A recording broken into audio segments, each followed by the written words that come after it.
हमारे यहां एक ग्रंथ है जिसका नाम है महावाणिज्य।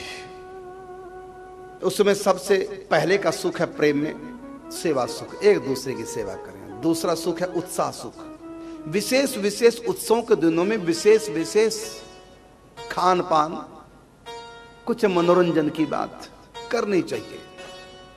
बर्थडे है, मैरिज एनिवर्सरी है, कोई उत्सव है, कोई त्योहार है, ढंग से मनाओ पूरा परिवार मिलकर। ये दूसरा सुख है। पहला सुख सेवा, दूसरा सुख मिल करके कोई उत्सव मनाएं। तीसरा परस्पर छूना जरूर चाहिए।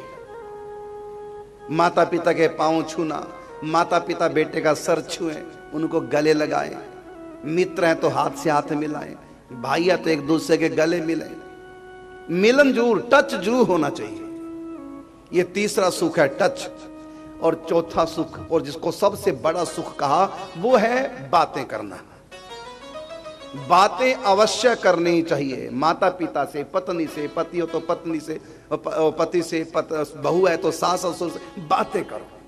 बेटे से बातें करो, अच्छी अच्छी बातें। बातों से संस्कारों का आदान प्रदान होता है। बातें करने से प्रेम बढ़ता है। बातें करने से खुशी मिलती है।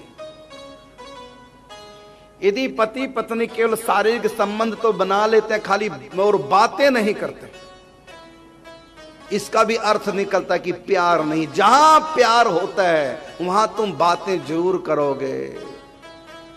इसलिए यदि प्यार नहीं और बढ़ाना तो परस्पर बातें कर। अब तो मोबाइल ने, व्हाट्सएप ने मना कर दिया है, किसी से बात मत करो, बस मुझसे करो बात। तो ये जीवन हमको जीना है, परस्पर बातें जो करना। तो चार चीजें प्रेम में करनी। पहली सेवा, एक दूसरे के काम आओ। दूसरा उत्सव के दिनों में विशेष कुछ उत्सव मनाना चाहिए, सबको मिल करके। कभी बाहर घूमने चले गए, बर्थडे मनाओ, त्योहार मनाओ। आज होली है तो आज दशहरा, मिल करके सब इकट्ठे त्योहार मनाओ। कभी कभी अवसर आता है सब मिलकर इकट्ठे बैठ करके खाएं एक साथ।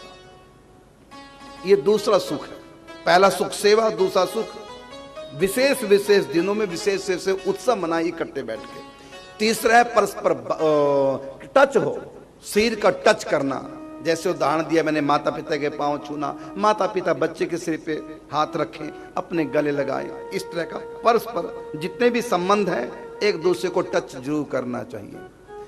और फिर चौथा अर्थात सर्वोपरि सुख, परस्पर बातें जरूर करनी चाहिए। ये चार, यदि प्रेम है तो ये चार चीजें होंगी। यदि प्रेम नहीं तो एक चीज भी नहीं होगी। और जब एक चीज भी इन चारों में से नहीं हुई, क्योंकि प्रेम नहीं, मजबूरी में भले ही इकट्ठे रह रहे हो लेकिन लड़ाई झगड़े, रस्साकसी चलती रहेगी।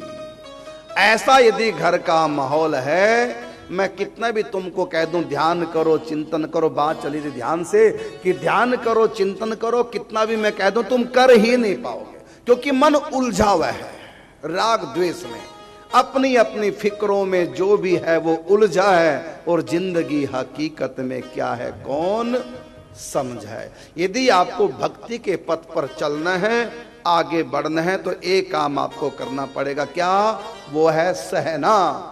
जो सह गए वो प्रभु चरणों में रह गए। अगर कुछ कह गए तो समझो माया में बह गए।